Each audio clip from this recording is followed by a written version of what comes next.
Bueno mga ka-info, ang ating tatalakayin sa ating video ay ang kasaysayan ng ABS-CBN at ng mga taong nasa likod nito. Bago nauso ang mga cellphone o internet, nauna nang makilala ang ABS-CBN sa kanilang mga palabas. Isa ka din ba sa nanunood ng Batang Quiapo o isa ka sa madlang people o idol mo si Kabayan? Dito din napanood ang mga teleseryeng nakakakilig na tambalan nila Judy Ann Santos at Wawi de Guzman, ang love team nila Rico Yan at Claudine Barreto, Marvin Agustin at Jolina Magdangal, syempre ang Kathnel, na mahigit isang dekadang sinubaybayan ng mga manunood. Mga balita at komentaryong inihatid ng TV Patrol. Kung ikaw ay kapuso o isang kapatid, halina't pag-usapan natin ang Kapamilya Network.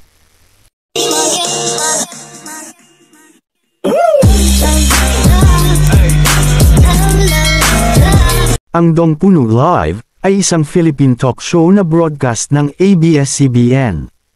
Hosted by Dong Puno, ito ay ipinalabas mula February 2, 1995 hanggang April 5, 2000, at muling ipinalabas noong August 28, 2003 hanggang June 29, 2005.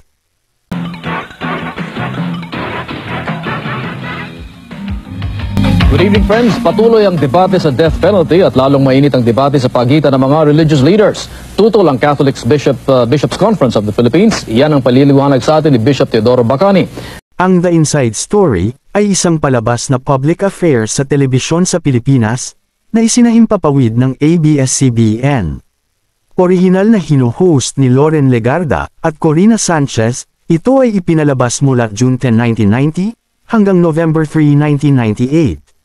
Ang mga sipi ng palabas ay ipinakita noong 2006 dahil sa isang ulat sa TV Patrol World kung saan ito ay may kaugnayan sa palabas. Nagkaroon sila ng maraming panayam, kabilang ang Eraserheads noong 1997, Michael Jackson noong December 1996, at Nelson Mandela din noong 1997. Abangan ngayong Martes sa The Inside Story ang mga predictions ng mga psychics at astrology experts para sa bansa ngayong 1996. Si Bad Boy Robin Padilla, nagbago na nga ba? Nakagawa nga ba siya ng sine sa loob ng munti? Ang tawag dito ma'am sa pangyayari nito, do or die. Ibig sabihin, yung bahay ko mapapahamak. Samahan ng multi-awarded journalist na si Loren Legarda sa isa na namang mainit na episode ng The Inside Story. Ngayong Martes, alas 10:30 ng gabi. Ang Balitang K ay isang palabas sa telebisyon at current affairs magazine show na pinangunahan ni Corina Sanchez. Ipinalabas ng ABS-CBN mula July 8, 1996 hanggang March 2, 2001. Ito ang unang palabas ni Sanchez pagkatapos ng Magandang Umaga Po. Paghahasa at pagpatay sa 14 na taong gulang na si Jeng Jeng ng Calamba, Laguna. Nakita umano ng kanyang mga kaibigan ang krimen, subalit hindi rito natatapos ang lahat. Sa loob halos ng 2 linggo, sumasapi daw ang kaluluwa ni Jeng Jeng sa kanyang mga kaibigan at may isinisigaw na paghihiganti sa amain na siyang sinasabing salarin. Narito po ang karumal-dumal at kagimbal-gimbal na mga detalye tungkol sa kababalaghang kaluluwang saksi. Ang alas 5:30 ay isang early morning show na ipinalabas ng ABS-CBN mula 1995 hanggang 2002. Na pinalabas kasama ang mga orihinal na host na sina Julius Babaw at Panji Gonzalez.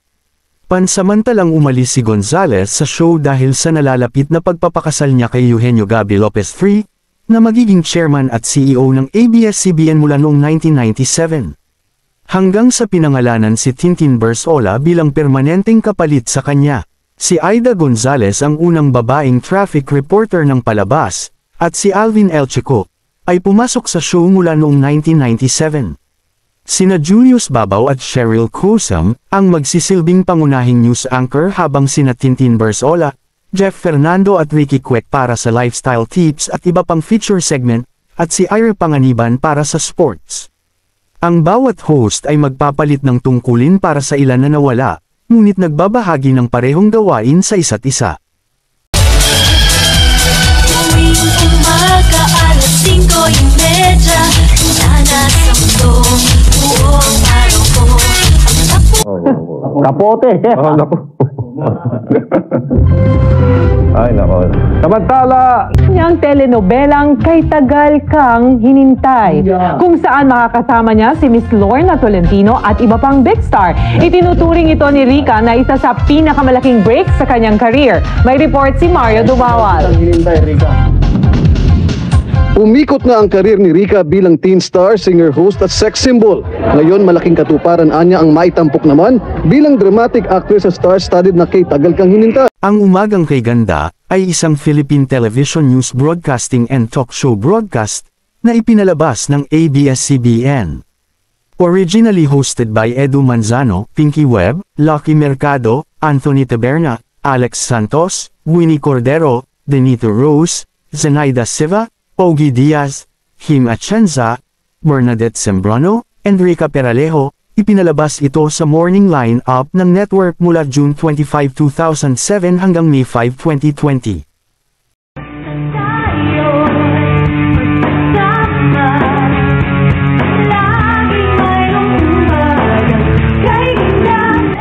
Ayun, gano'n naman pala. O, baka Donita, mainganyo ka na dyan at palitan mo yung sirena look mo.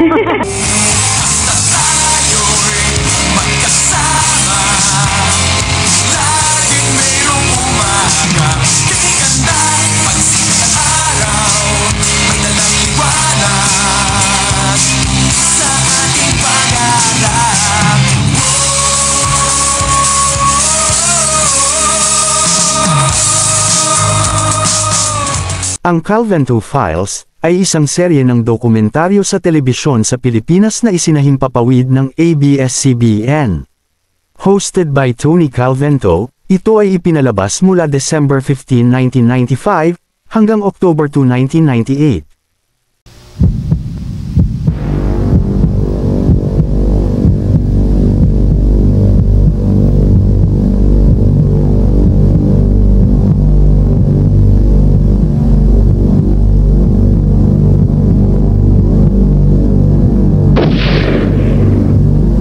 Calvento Files, Biyernes, alas 9 ng gabi. Noong 1997, naglabas ang Star Cinema ng film adaptation ng palabas. Pinagbidahan ito ni Dieter Ocampo at Claudine Barreto na pinamagatang Balintuwad episode na idinirect ni Laurent Jogi, habang sina John Estrada, Charmaine Arnaiz at Chris Villanueva naman ay nagbida sa Inay, May Momo na dinirect ni Michael De Mesa. Inihahandog ng Star Cinema, 2 kasong kriminal. Gigising sa inyong galit, magpapasulak sa inyong dugo. Calvento Files, the movie. Maraming salamat sa muling panunood, hanggang sa dulo ng aking video. At huwag kalilimutang mag-subscribe, at pindutin mo na din ang notification bell, para lagi kang updated pag nag-upload ako ng mga bago kong video. Thank you for watching.